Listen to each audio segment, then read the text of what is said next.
ஜகத்திரட்சகனே நமஸ்காரம். தரணியில் மனுடர் உயிரடைந்தோங்க தருவினில் மாண்டோய் நமஸ்காரம்.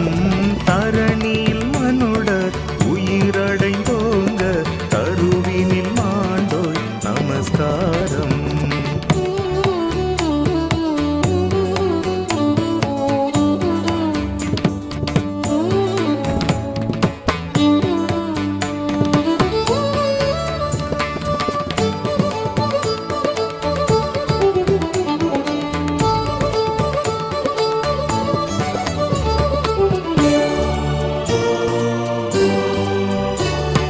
பரிசுத்த ஆவி நமஸ்காரம்.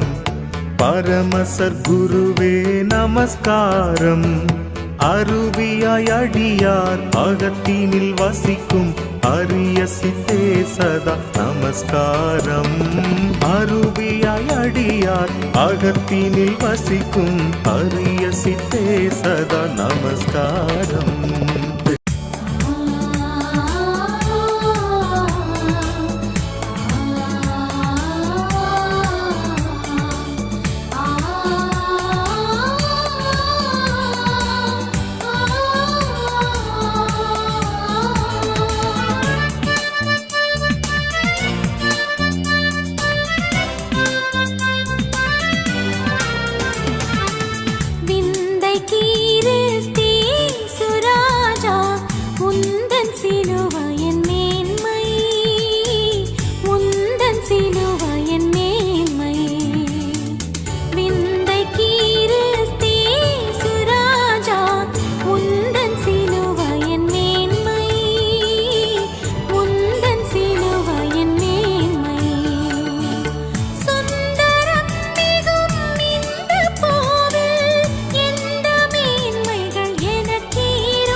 நதி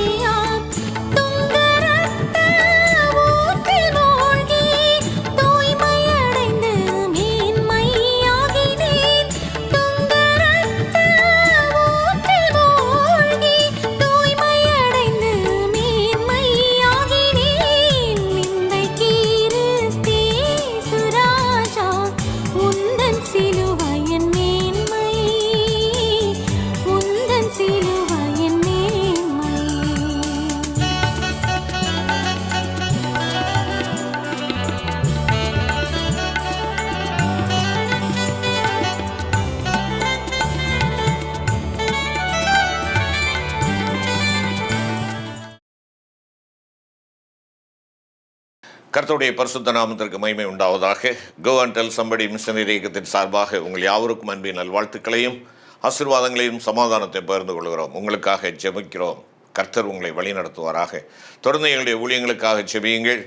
எங்களுடைய ஊழியங்கள் நடைபெற்று வருகிற மாநிலங்கள் எல்லாவற்றிலேயும் பிரச்சனைகள் அதிகமாக இருக்கிறது.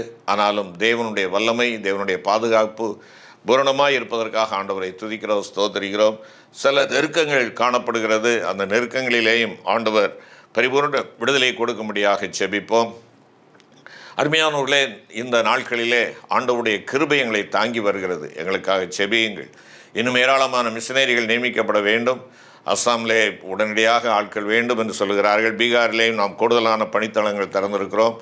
ஆகையினாலே இந்த தேவைகள் சந்திக்கப்படும்படியாக நீங்கள் ஜெபியுங்கள். மாதந்தோறும் 60லிருந்து 75 பேர் ஞானஸ்நானம் எடுக்கிறார்கள். ஆகையினாலே அந்த ஞானஸ்நானம் எடுக்கிறவர்களுக்கு பரிசுத்த வேதாகமம் கொடுக்குறோம். அந்த ஒரு வேதாகமம் 300 ரூபாய் ஆகிறது. ஒருவேளை அந்த பணியிலே உங்களுடைய பங்கை நீங்கள் செலுத்த வேண்டும் என்று சொல்லி நினைப்பீர்கள் என்றால் நீங்கள் வேதாகமம் வாங்குவதற்கான தொகைகளை வட இந்திய மொழிகளிலே தேவைப்படுகிறது. அந்த தொகையை நீங்கள் கொடுக்கலாம். அது மாத்திரமல்ல, ஆலயங்களிலே அங்கே ஞானஸ்நான சாதனங்கள் தேவைப்படுகிறது. அந்த சாதனங்கள் வாங்குவதற்கு பண உதவி தேவைப்படுகிறது. ஆகையினாலே அதற்குரிய உதவிகளை நீங்கள் செய்ய எண்ணுவீர்கள் என்றால் எங்களோடு தொடர்பு கொள்ள தயவாய் கேட்டுக்கொள்கிறோம். கர்த்தர் உங்களை ஆசீர்வதிப்பாராக. இந்த பத்திரிகை வேண்டும் என்று சொல்லுகிறவர்கள் நீங்கள் எங்களுக்கு எழுதி இதை பெற்றுக்கொள்ளலாம். இது இலவசமாக உங்களுக்கு அனுப்பி வைக்கப்படும். ஒரு நிமிடம் தலை தாழ்த்தி ஜெபிப்போம். கிருபை இரக்கம் நிறைந்த தகப்பனே, இந்த நல்ல நாளுக்காக உமக்கு ஸ்தோத்திரம் அப்பா.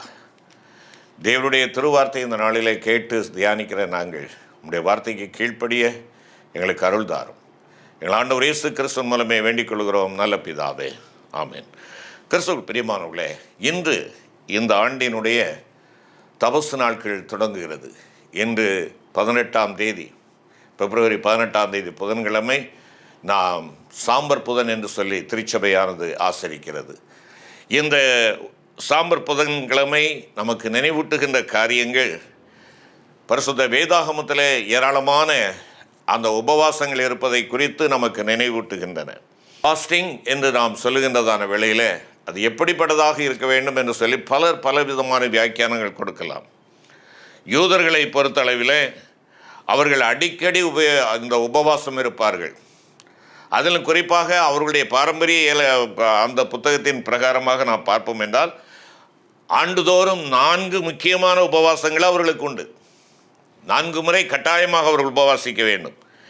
எரேமியா 52ஆம் அதிகாரம் 7 முதல் 13 வசனங்களிலே சொல்லப்பட்ட அந்த எருசலேம் சூறையாடப்பட்டதனுடைய நினைவாக அவர்கள் என்ன செய்ய வேண்டும்? உபவாசம் இருக்க வேண்டும். இரண்டாவதாக தேவாலயம் தீக்கிரையாக்கப்பட்டது நினைவாக அவர்கள் உபவாசிப்பார்கள். சகரியா 7ஆம் அதிகாரம் 3வது வசனம். மூன்றாவதாக நாம் பார்க்கின்ற பொழுது கதலியா மரணம் அடைகிறான். கதலியாவினுடைய மரணத்தின் நினைவாக அவர்கள் என்ன செய்கிறார்கள்? அங்கே உபவாசம் இருக்கிறார்கள் என்பதாக நாம் பார்க்கின்றோம். எரேமியா 41 மற்றும் 2வது வசனத்திலே அந்த கதலியாவினுடைய மரணத்தை குறித்து சொல்லப்பட்டிருக்கிறது. நான்காவதாக அவர்கள் இருக்க வேண்டிய ஒரு காரியம் என்னவென்றால், எருசலேம் படையெடுக்க தொடங்கின பொழுது அந்த நினைவாக சகரியா 8ஆம் அதிகாரம் 19வது வசனத்திலே சொல்லப்படுகிறது. அங்கே எருசலேம் படையெடுக்கப்பட தொடங்கியது நினைவாக அவர்கள் உபவாசிப்பார்கள் என்று சொல்லி நாம் பார்க்கிறோம். ஆனால் பரிசேயர்களை நாம் பார்க்கின்ற பொழுது அவர்கள் வாரத்திற்கு 2 முறை ஜெபிக்கிறவர்களாக இருப்பார்கள். வாரத்திற்கு 2 முறை. அதைத்தான் அந்த ஆலயத்திற்கு ஜெபிக்க சென்ற பரிசேயன் நான் வாரம் 2 முறை உபவாசிக்கிறேன் என்பதாக சொல்லுகிறார். ஆகையினாலே இப்படிப்பட்டதாக உபவாசத்தை குறித்து நாம் பார்க்கின்றோம். இந்த லெந்து என்று சொல்லி திருச்சபையிலே சொல்லுகின்ற பொழுது சாம்பர் புதன்கிழமையிலிருந்து அங்கே 46 நாட்கள் உண்டு. இந்த 46 நாட்களிலே 6 ஞாயிற்றுக்கிழமைகள் தவிர்த்து மீதி 40 நாட்களும் உபவாச நாட்களாக அனுசரிக்கப்படுகின்றன. ஞாயிற்றுக்கிழமையானது மனமகிழ்ச்சி நாள், கர்த்தருடைய நாள். அந்த நாளிலே மகிழ்ந்து களி கூற வேண்டும், தேவனை மகிழ்ச்சியோடு ஆராதிக்க வேண்டும் என்பதற்காக திருச்சபை என்ன செய்கிறது? ஒதுக்கி இருக்கிறது. கிறிஸ்துவுக்கு பின் 313ஆம் ஆண்டிலே கான்ஸ்டன்டைன் ரோம பேரரசனாலே இது சட்டபூர்வமாக்கப்பட்டது. ஆகையினாலே அதிலிருந்து இந்த 40 நாட்கள் உபவாச நாட்களாக காணப்படுகின்றன. இந்த உபவாச நாட்களை குறித்து பலரும் பலவிதமாக இருக்கிறோம். ஒருவேளை நாங்கள் எல்லாம் சிறுவர்களாக இருக்கின்ற பொழுது எங்களுடைய வீட்டிலே அந்த உபவாசம் கண்டிப்பாக என்ன செய்ய வேண்டும், வைக்க வேண்டும். அந்த மத்தியானம் எங்களுக்கு உணவெல்லாம் இருக்காது. அப்படிப்பட்ட ஒரு சூழ்நிலை காணப்பட்டது. அருமையானவர்களே, உண்மைதான். அன்றைய காணப்பட்ட அந்த பக்தி, அன்றைக்கு காணப்பட்ட அந்த தேவனிடத்தில் கொண்டிருந்த ஆதி அன்பு இன்று குளிர்ந்து வருகிறதை நாம் பார்க்கிறோம். ஆனால் அதற்கு பல வியாக்கியானங்களும் பல பதில்களும் பல நியாயப்படுத்துகிற காரியங்களை நாம் சொல்லிக்கொண்டு இருக்கிறோம். அன்புக்குரியவர்களே, வேதம் சொல்லுகிறது என்ன? உபவாசம் என்றால் என்ன? நான் இந்த 40 நாட்கள் சாப்பிட மாட்டேன், 40 நாட்கள் நான் சவரம் செய்து கொள்ள மாட்டேன், முடியை வளர்த்து கொள்ளுவேன், 40 நாட்கள் சிகரெட் பீடி நான் புகைக்க மாட்டேன், 40 நாட்கள் மது அருந்த மாட்டேன், 40 நாட்கள் நான் பூ வைக்க மாட்டேன். நல்ல காரியங்கள், இவையெல்லாம் எடுக்கிற தீர்மானங்கள் நல்லவைகள் தான். இந்த 40 நாளும் எங்கள் வீட்டில் மட்டன் இருக்காது, 40 நாளும் மீன் இருக்காது, 40 நாளும் கோழி இருக்காது. நல்ல காரியம். அதைத்தான் நாம் உணவை ஒதுக்குவது, இல்லை என்றால் சில பொருட்களை ஒதுக்கி வைப்பது உபவாசம் என்று சொல்லுகிறோம். இந்த உபவாசம் நல்லது தான். ஆனால் ஒதுக்குகிற அந்த காரியம், அந்த செலவினங்கள் உன் கணக்கிலே இருக்கும் என்றால் அது உபவாசம் இல்லை. அது உபவாசம் என்று சொல்ல முடியாது. திருச்சபைகளிலே சுய வெறுப்பு உண்டியல் என்று சொல்லிக் கொடுக்கிறார்கள். திருச்சபை ஒவ்வொரு வீட்டிற்கும் மண் உண்டியலோ அல்லது தகர உண்டியலோ ஏதோ பிளாஸ்டிக் உண்டியலோ கொடுக்கிறார்கள். அதனுடைய நோக்கம் என்ன? இன்று நான் சாம்பார் புதன்கிழமை இன்று சாப்பிடவில்லை, இன்று எங்கள் வீட்டிலே மத்தியானம் நாங்கள் சாப்பிடவில்லை, 5 பேர் சாப்பிடுவோம், 5 பேருக்கு குறைந்தது ஆளுக்கு 10 ரூபாய் சாப்பாடு என்று வைத்து கொண்டாலும் 50 ரூபாய். அதை வெறுத்து விட்டேன். அதை வெறுத்து என்னுடைய பாக்கெட்டில் போடுறதுக்கல்ல, அந்த சுய வெறுப்பு உண்டியலிலே நான் போடுகிறேன், சுய வெறுப்பு உண்டியலிலே போடுகிறேன். இந்த 40 நாட்கள் ஒவ்வொரு நாளும் நான் அலுவலகத்திற்கு போகும் பொழுது அல்லது பாடசாலைக்கு கற்றுக் கொடுக்க செல்லுகின்ற பொழுது, என்னுடைய பணிக்கு செல்லுகின்ற பொழுது ஒரு நாளைக்கு குறைந்தது 20 ரூபாய் அல்லது 30 ரூபாய்க்கு நான் பூ வாங்கி வைத்து கொண்டு செல்கிறேன். அப்படி என்றால் 40 நாள் அந்த பூவுக்குரிய காசு என்ன ஆகுது? அதை நான் எடுத்து உண்டியலிலே போடுகிறேன். வாரத்திற்கு ஒரு நாள் மட்டன் எடுக்கிறேன், வாரத்துக்கு ஒரு நாள் சிக்கன் அடிக்கிறேன். இவைகளுடைய செலவினங்கள் எவ்வளவாகிறது? அப்படி என்றால் இந்த 6 வாரத்திற்கு நான் என்ன செய்ய போகிறேன்? அதை எடுத்து நான் உண்டியலிலே போடுகிறேனா? பெரிய வெள்ளிக்கிழமை என்று ஏதோ இருக்கக்கூடிய சில்லறைகளை எடுத்து உண்டியலிலே போட்டு நம்முடைய பேரை எழுதி அதில் வைத்து விட்டு ஆலயத்தில் வைத்து விட்டால் பணி நிறைவு பெற்று விடுகிறதா? என்னை கேட்டுக்கொண்டிருக்கிற அருமையான கர்த்தருடைய பிள்ளைகளே, சுய வெறுப்பு, சுயத்தை வெறுக்கக்கூடிய ஒரு காரியம் இந்த உபவாச நாட்கள். சரி, இது ஒரு புறம் அப்படி இருக்கட்டும். நாம் எப்படி இந்த காணிக்கைகளை சேகரிக்க போகிறோம் என்பதற்கு ஒரு முகவுரையாக நான் அதை சொன்னேன். இப்பொழுது நாம் உபவாசம் என்று சொன்னால் என்ன என்பதை நாம் நெகேமியாவின் புஸ்தகத்திலிருந்து உங்களோடு பகிர்ந்து கொள்ள நான் விரும்புகிறேன். நெகேமியா 1ஆம் அதிகாரம் 4ஆம் வசனத்தை பாருங்கள். நெகேமியா 1:4. இந்த வார்த்தைகளை கேட்டபோது நான் உட்கார்ந்து அழுது சில நாளாய் துக்கித்து உபவாசித்து மன்றாடி பரலோகத்தின் தேவனை நோக்கி ஜெபித்தேன் என்பதாக அங்கே சொல்லுகிறார். நெகேமியாவினுடைய உபவாசம் எப்படிப்பட்டதாக இருந்தது? உபவாசம் என்றால் நான் சாப்பாடை வெறுத்து விடுகிறேன் அல்லது ஏதோ எனக்கு நான் பிரியமில்லாத சில காரியங்களை இந்த 40 நாட்களில் நான் தொடமாட்டேன், புசிக்க மாட்டேன், ருசிக்க மாட்டேன், மணக்க மாட்டேன் என்று சொல்லுவது அல்ல. சொல்லிவிட்டு பழையபடி அந்த 41ஆவது நாள் திரும்ப எல்லாவற்றையும் சேர்த்து நான் அதை செலவழிப்பதல்ல. உபவாசம் என்று சொல்லுகின்ற பொழுது நான் உட்கார அழைக்கப்படுகிறேன். என்னுடைய பெரிய நீண்ட நெடிய அலுவல்கள் உண்டு, ஏராளமான பணிகள் எனக்கு உண்டு. ஆனால் அவைகளின் மத்தியிலே என் ஆண்டவருடைய பாதத்திலே நான் அமருகிறேன். அதற்காக நான் வழக்கமாக காலை 5 மணிக்கு எழுந்துகிறவனாக இருந்தால் 4 மணிக்கு நான் எழும்புகிறேன். 1 மணி நேரம் என் ஆண்டவருடைய பாதத்திலே நான் உட்காருகிறேன். என் ஆண்டவருடைய வார்த்தையை தியானிக்கிறேன். என் ஆண்டவரோடு நான் பேசுகிறேன். உட்கார்ந்து என்று சொல்லுகின்ற பொழுது லூக்கா 10ஆம் அதிகாரம் 39ஆவது வசனத்திலே நாம் பார்க்கிறோம். அங்கே கற்றுக்கொள்வதற்காக உட்காருகிறாள். சாப்பாடு வேலைக்காக ஒரு சகோதரி தன்னை ஐயோ என்று அழுத்து கொண்டு வேலை செய்து கொண்டு இருக்கிறாள். ஆனால் அடுத்த சகோதரியோ என் ஆண்டவருடைய பாதத்திலே அமருவது நான் கற்றுக்கொள்வது. என் ஆண்டவர் எனக்கு கற்றுக் கொடுக்கிறார், எனக்கு ஆலோசனைகளை கொடுக்கிறார், எனக்கு கற்பனைகளை கற்றுக் கொடுக்கிறார், நான் நடக்க வேண்டிய வழியை எனக்கு கற்றுக் கொடுக்கிறார். நான் செல்ல வேண்டிய பாதையை எனக்கு கற்றுக் கொடுக்கிறார். நான் நிறைவேற்ற வேண்டிய லட்சியத்தை எனக்கு கற்றுக் கொடுக்கிறார். நான் இளைப்படையாது சோர்ந்து போகாது முன்னேறி செல்ல வேண்டும் என்று சொல்லி அவருடைய வார்த்தையினாலே என்னை திடப்படுத்துகிறார்.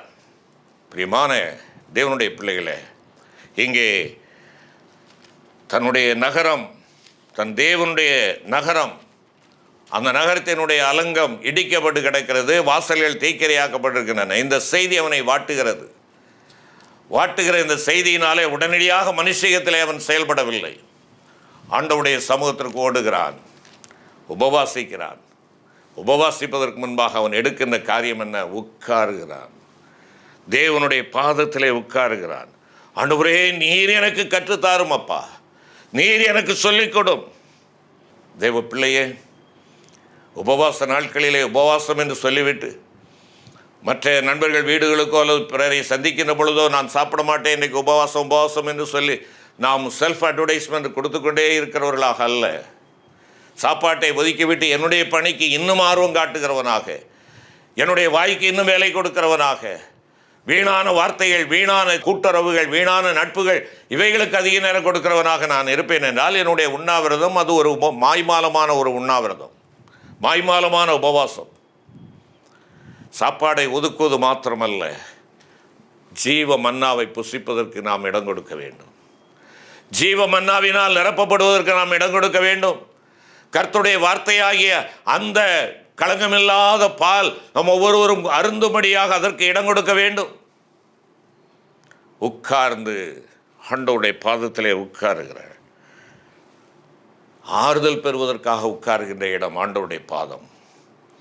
ஆறுதல் பெறுவதற்காக உட்காருகின்ற இடம்.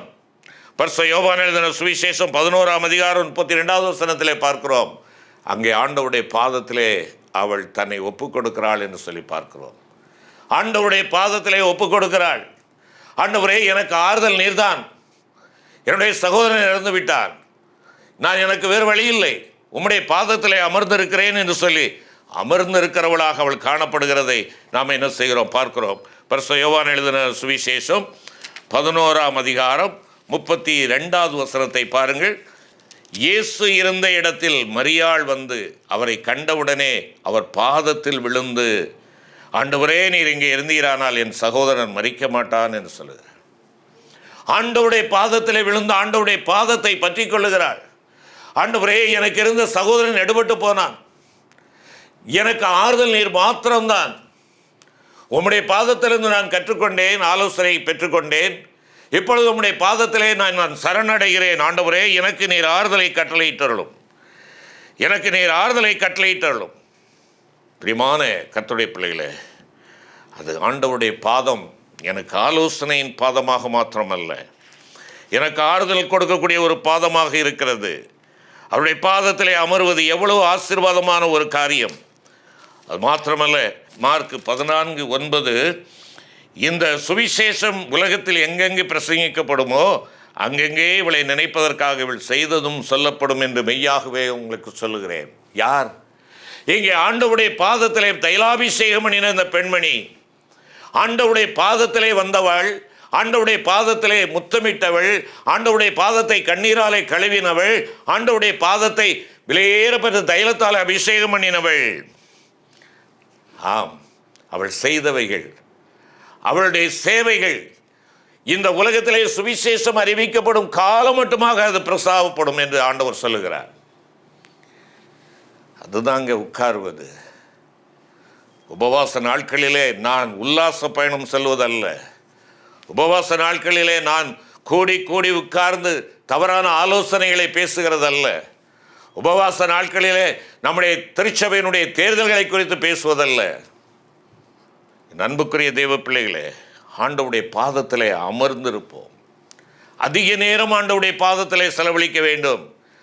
மக்களோடு சொற்பமாகவும் தேவனோடு அதிகமாகவும் பேசுகிற காலங்களாக அந்த காலங்கள் அமைய வேண்டும் என்று நம்முடைய உபவாசம் எப்படிப்பட்டதாக இருக்கிறது சற்று நாம் யோசித்து பார்ப்போம். ஆண்டவருக்கு உகந்த ஒரு உபவாசமாக என்னுடைய உபவாசம் இருக்கிறதா? நெகேமியா ஆண்டவருடைய பாதத்திலே உட்கார்ந்திருந்தான், மனுஷகத்திலே எதையும் செய்யவில்லை, ஆண்டவருடைய பாதத்திலே அமர்ந்திருந்தான். அமெரிக்கையும் நம்பிக்கையுமே உங்களுடைய பலன் என்பதாக ஆண்டவருடைய வார்த்தை சொல்லுகிறது. அமர்ந்திருந்து நானே கர்த்தர் என்று அறியுங்கள். உன்னுடைய பிரச்சனைகள் பெரிதாக இருக்கிறது. ஒருவேளை உடைக்கப்பட்ட அலங்கங்களாக இருக்கிறது. அது தேய்கொளுத்தப்பட்ட வாசல்களாக காணப்படுகிறது. உன்னால் என்ன செய்வதென்று திகைத்து கொண்டிருக்கிறாயா? உன் ஆண்டவரிடத்திலே அமர்ந்திருந்தது அவர் உனக்கு ஆலோசனை சொல்லுவார்.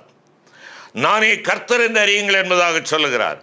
ஓட்ட சாட்டம் அல்ல, ஆண்டவரோடு ஒன்றித்திருப்பது, ஆண்டவரோடு ஒன்றித்திருப்பது, ஆண்டவருடைய வார்த்தையை தியானிப்பது. ஆம், அவன் உட்கார்ந்தான்.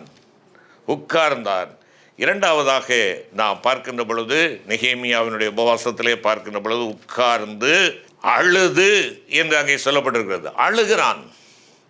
இந்த உபவாச நாட்கள் அழுகையின் நாட்களாக இருக்கட்டும். ஏனையா, சாப்பிடாதனால நான் அழுக வேண்டுமா? இல்லை. அழுகை என்று சொல்லுகின்ற பொழுது, ஆண்டவரே நீர் என் மேல் எவ்வளவு இரக்கமாக இருக்கிறீர், எவ்வளவு கிருபையாக இருக்கிறீர், எவ்வளவு மனதுருக்கமாக இருக்கிறீர்.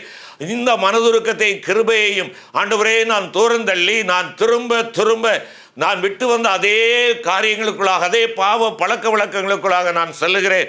அதை நினைத்து அழுகிறேன் சுவாமி, மனஸ்தாபப்படுகிறேன். என்னுடைய பாவங்களை குறித்ததான மனஸ்தாபம், பாவங்களை குறித்ததான துக்கம். அருமையான கர்த்தருடைய பிள்ளைகளே, மனஸ்தாபம் உண்டா? மனஸ்தாபப்படுகிறேனா? தேவ பிள்ளைகளே, நம்முடைய வாழ்க்கை எப்படிப்பட்டதாக இருக்கிறது? ஆண்டவருடைய பாதத்திலே உட்கார்ந்து, ஆண்டவரே என்னென்ன காரியங்கள் உமக்கு பிரியமில்லாததை செய்தேன் என்று சொல்லி நான் யோசித்து அவைகளை குறித்து நான் மனஸ்தாபப்படுகிறவனாக நான் காணப்படுகிறேனா? என்னுடைய மனஸ்தாப உணர்வு இல்லை என்றால் என்னுடைய உபவாசமானது வெறுமையானது என்பதை நீங்களும் நானும் அறிந்து கொள்ள வேண்டும். பரிசுத்த லூக்கா 7ஆம் அதிகாரம் 37ஆம் வசனம். அவருடைய பாதங்களின் அருகே பின்னாக நின்று அழுது கொண்டு அவருடைய பாதங்களை தன் கண்ணீரினால் நனைத்து தன் தலைமயிரினால் துடைத்து அவருடைய பாதங்களை முத்தம் செய்து பரிமள தைலத்தை பூசினாள். அருமையான சகோதரனே, சகோதரியே, ஆண்டவருடைய பாதத்திலே அழுகையை அவள் என்ன செய்கிறாள்? ஆண்டவருடைய பாதத்திலே கொட்டுகிறாள். தன்னுடைய கண்ணீரினாலே அவருடைய பாதத்தை என்ன செய்கிறாள்? நனைக்கிறாள். தன்னுடைய விலை உயர்ந்த கூந்தலினாலே துடைக்கிறாள். மனஸ்தாபப்படுகிறாள். மனஸ்தாபத்தின் கண்ணீர். இன்று எதற்கோ கண்ணீர் விட்டு கொண்டிருக்கிறோம். தேவையில்லாத காரியங்களுக்காக கண்ணீர் விடுகிறோம், கலங்கி நிற்கிறோம். என்னுடைய பாவத்தை குறித்ததான உணர்வு எனக்கு காணப்படுகிறதா? என் ஆண்டவருக்கு பிரியமில்லாமல் நான் நடக்கிற காரியங்கள் எனக்கு அங்கே நினைவுக்கு வருகிறது. அதை குறித்ததான என்னுடைய எண்ணம் எப்படிப்பட்டதாக இருக்கிறது? அழுகிறேனா?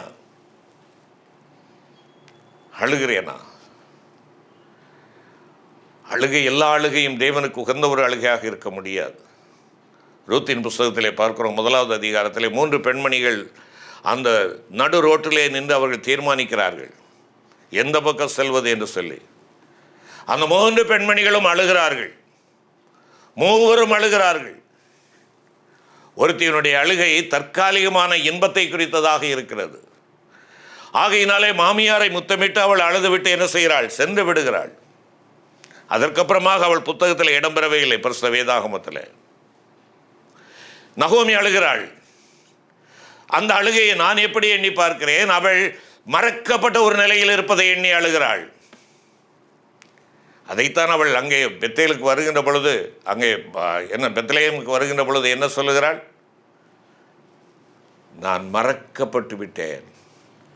இவள் நகோமியோ என்று சொல்லி மக்கள் எல்லாரும் கேட்கக்கூடிய ஒரு நிலைக்கு ஆளாகிவிட்டேன் என்று சொல்லி, என்னை மாறாள் என்று அழையுங்கள், நகோமி என்று அழைக்காதீர்கள் என்று சொல்லுகிறாள்.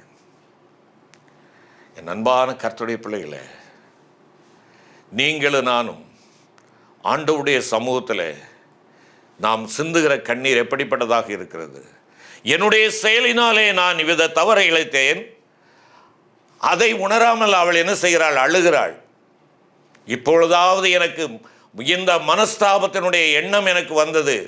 என் ஆண்டவர் எங்களை மீட்கிறார், எங்களுக்கு படியளக்கிறார் என்பதை அறிந்திருக்கிறேன் என்று சொல்லக்கூடிய ஒரு கண்ணீராக இருக்கிறது. ரூத்தை குறித்து பார்க்கின்ற பொழுது அவளுடைய கண்ணீர் உண்மையான ஒரு கண்ணீராக, நீர் எடுத்திருக்கிற தீர்மானத்திற்கு நான் முழுமையுமா அங்கீகாரம் கொடுக்கிறேன். நீர் செல்லுகிற இடம் என்னுடைய இடம். நீர் தூங்குகிற இடம் என்னுடைய இடம். நீர் சாப்பிடுகிற இடத்திலே நான் சாப்பிடுவேன். நீர் மரணமடையும் இடத்திலே நானும் மரணமடைவேன். நீர் அடக்கம் பண்ணும் இடத்திலே நானும் அடக்கம் பண்ணப்படுவேன். உமக்காக எந்த ஹார்ட்ஷிப்பையும், எந்த கஷ்டத்தையும், எந்த தியாகத்தையும் செலுத்த நான் தயாராக இருக்கிறேன் என்று சொல்லுகின்ற அர்ப்பணிப்பின் கண்ணீராக இருக்கிறது. நம்முடைய கண்ணீர் எப்படிப்பட்டதாக இருக்கிறது? மனஸ்தாபத்தின் கண்ணீராக இருக்கிறதா? ஆண்டவரே, நான் தவறிழைத்தேன், மன்னியும், இனிமேல் உம்முடைய அடிச்சுவட்டிலே நான் நடப்பேன் என்று சொல்லி அர்ப்பணத்தினுடைய ஒரு ஆரம்பமாக இந்த உபவாச நாட்கள் என்னுடைய வாழ்க்கையிலே அமையட்டும். மூன்றாவதாக அங்கே பார்க்கின்ற பொழுது உட்கார்ந்து அழுது துக்கித்தான் என்று சொல்லி பார்க்கிறோம். துக்கிக்கிறான். துக்கம் என்று சொல்ல மோர்னிங் ஹி மோன்ட், மனம் திரும்புதலின் ஒரு அடையாளத்தை அங்கே காட்டுகிறது. துக்கப்படுகிறது, மனம் திரும்புதலின் அடையாளம். நான் மனஸ்தாபப்படுகிறதோடு மாத்திரமல்ல, இங்கே ரூத் மனஸ்தாபப்பட்டு அந்த இடத்திலே நின்று கொண்டு இருப்பாள் என்றால் பிரயோஜனம் இல்லை. அவளுடைய பேர் இந்த சரித்திரத்திலே, ஆண்டவருடைய வரலாற்றிலே இடம்பெற்றிருக்க முடியாது. ஆகையினாலே அவள் செயல்படுகிறாள். துக்கித்து, ரிப்பண்டன்ஸ், மனம் திரும்புவது. நான் சென்று கொண்டிருக்கிற பாதையிற்கு நேர் எதிரான பாதையிலே நான் செல்லுகிறேன். இதுவரை கடந்து வந்த பாதை அல்ல, வேறு பாதையிலே நான் செல்லுகிறேன். ஆண்டவரே, உம்மை விட்டு தூரமாய் சென்றேன், உமக்கு துரோகியாய் சென்றேன், உமக்கு நான் துரோகம் இழைத்தேன், நம்பிக்கை துரோகம் செய்கிறவனாக இருந்தேன். இனி உம்முடைய பாதையிலே நான் செல்லுவேன், நம்பிக்கைக்குரியவனாய் செல்லுவேன். உம்மை விட்டு தூரமாய் போனேன்,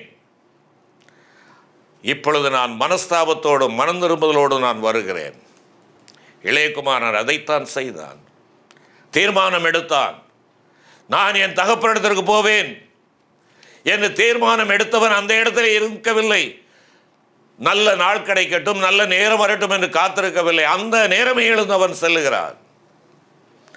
அவன் எடுத்த தீர்மானத்தினுடைய அந்த விவரங்களை சொல்லுவதற்கு கூட தகப்பன் அனுமதி ஓடி சென்று கட்டி அணைத்து அவன் இழந்து போன அத்தனையும் அவனுக்கு திரும்ப கொடுக்கிறான். ஏனென்றால் என் மகன் மரணமடைந்தான், இப்பொழுது உயிரோடு வந்திருக்கிறான். அவன் மரணத்தின் பாதையிலே சென்று கொண்டிருந்தான், இப்பொழுது ஜீவனின் பாதையிலே வந்து விட்டான். உபவாசம், நான் மரணத்தின் பாதையிலே சென்று கொண்டிருந்தேன், விசாலத்தின் பாதையிலே சென்று கொண்டிருந்தேன், வெறுமையின் பாதையிலே சென்று கொண்டிருந்தேன், இந்த உலக ஆசை என்கிறதான பாதையிலே சென்று கொண்டிருந்தேன். இப்பொழுது உம்முடைய பாதைக்கு நான் வருகிறேன், ஜீவியத்தின் பாதைக்கு, அங்கே ஜீவனுள்ள பாதைக்கு நான் வருகிறேன். அமர்மையானுள்ளே, இந்த உபவாச நாட்கள் நான் மனம் திரும்பும் நாட்களாக இருக்கட்டும். மனஸ்தாபப்பட்டு ஐயோ நான் தவறிழைத்தேன் என்று சொல்வது மாத்திரமல்ல, நான் தவறிழைக்க காரணமாயிருந்த அந்த பாதை இனி எனக்கு வேண்டாம், அவைகளை தூர தூக்கி எறிந்து விடுகிறேன். நான் புதிய பாதையிலே செல்லுகிறேன். ஆண்டவரை சந்தித்த பிள்ளையாக, ஆண்டவர் எச்சரிப்பின் சத்தத்தை கேட்டு நான் ஆண்டவர் விரும்புகிற பாதையிலே நான் செல்லுகிறேன். நிறைவாகத்தான் நாம் அங்கே பார்க்கிறோம். உபவாசித்தான். ஆம், இப்பொழுது அவர் எல்லாவற்றையும் ஒதுக்குகிறான். சரீர பிரகாரமான காரியங்கள், ஆவிக்குரிய பிரகாரமான காரியங்கள், இந்த உலகம் எது நமக்குரியது என்று எண்ணிக்கொண்டிருக்கிறதோ அவைகள் எல்லாம் எனக்குரியதல்ல. ஏனென்றால் நான் கர்த்தருக்கு பயப்படுகிறவன். ஆகையினாலே பிறர் செய்ததை போல நான் செய்ய மாட்டேன், பிறர் நடந்து கொள்வதை போல நடந்து கொள்ள மாட்டேன். நான் என்னை திட்டம் பண்ணி கொள்கிறேன் என்று சொல்லி அவன் உபவாசிக்கிறான். உண்மையான கர்த்தருடைய பிள்ளைகளே, இந்த உபவாசம் ஒரு தீர்மானத்தின் நேரமாய் இருக்கட்டும். உபவாசித்து அதற்கு அப்புறம்தான் அவன் என்ன செய்கிறான்? ஜெபிக்கிறான். உபவாசத்திற்கு பின்பாகத்தான் அவன் ஜெபிக்கிறான். தேவனுடைய வல்லமையை வேண்டி ஜெபிக்கிறான். ஆண்டவரே, எனக்கு முன்பாக இருக்கக்கூடிய ஒரு பெரிய ஆண்டவரே உத்தரவாதமான ஒரு பணி இருக்கிறது. இந்த பெரிய வேலையை செய்வதற்கு உம்முடைய பெரிய வல்லமை எனக்கு வேண்டும். நான், என் தகப்பன் வீட்டார் எல்லாரும் பாவம் செய்தோம், நாங்கள் கெட்டவர்களாய் நடந்தோம், கற்பனைகளை கை கொள்ளாது போனோம், வாக்குத்தத்தத்தை நினைவுபடுத்தி ஆண்டவரே உம்முடைய சமூகத்திலே வருகிறேன். நாங்கள் உம்மால் மீட்கப்பட்டவர்கள். ஆண்டவரே, உம்மிடத்திலே வருகிறோம். எங்களுடைய பலத்தினால் ஒன்றுமில்லை அப்பா. அருமையான தேவ ஜனமே, இந்த உபவாச நாட்கள் என் ஆண்டவருடைய பாதத்திலே அதிக நேரம் உட்கார்ந்திருக்கிற நாட்களாக இருக்கட்டும். இந்த உபவாச நாட்கள் ஆண்டவருடைய பாதத்திலே வெகு நேரம் உட்கார்ந்திருப்பது மாத்திரமல்ல, என்னுடைய பாவ காரியங்கள், என்னுடைய தடுமாற்றத்தின் ஜீவியங்கள், என்னுடைய ஆகாத காரியங்கள், ஆகாத சிந்தனைகள், ஆகாத என்னுடைய நடைமுறை சம்பவங்கள், ஒருவேளை நான் குடும்பத்தை கவனிக்காத பொறுப்பற்ற நிலை, பிள்ளைகளை குறித்ததான கவலையற்ற நிலை, அல்லது பெற்றோரை குறித்ததான கவலையற்ற நிலை, இப்படிப்பட்டவைகளை குறித்து நான் மனஸ்தாபப்படுகிறேன் சுவாமி. மனஸ்தாபத்தோடல்ல, மனம் திரும்புதலோடும் வருவோம் ஆண்டவருடைய சமூகத்தில். மனம் திரும்பினவர்களாய், ஆண்டவரே நான் செய்த இத்தனை காரியங்களில் என்னை விடுவித்து என்னை சரியான பாதையிலே நடத்தும். மனம் திரும்புதலின் பாதை. நான் இப்பொழுது என்னுடைய வயிற்றுக்கு வேண்டியவற்றை நான் ஒதுக்குகிறேன். என்னுடைய ஆத்மாவுக்கு அழிவை கொண்டு வரக்கூடியவைகளை நான் ஒதுக்குகிறேன். நான் உபவாசிக்கிறேன், விட்டு விடுகிறேன். நாங்கள் பாவிகள் என்று சொல்லி உம்முடைய பாதத்திலே நாங்கள் எங்களை தாழ்த்தி ஒப்புக் கொடுக்கிறோம். ஆண்டவரே, இந்த உபவாச நாட்கள் எங்களுக்கு ஆசீர்வாதமான நாட்களாக அமைவதாக மீட்பர் இயேசு கிறிஸ்து மூலம் வேண்டிக் கொள்கிறோம் நல்ல பிதாவே. ஆமென்.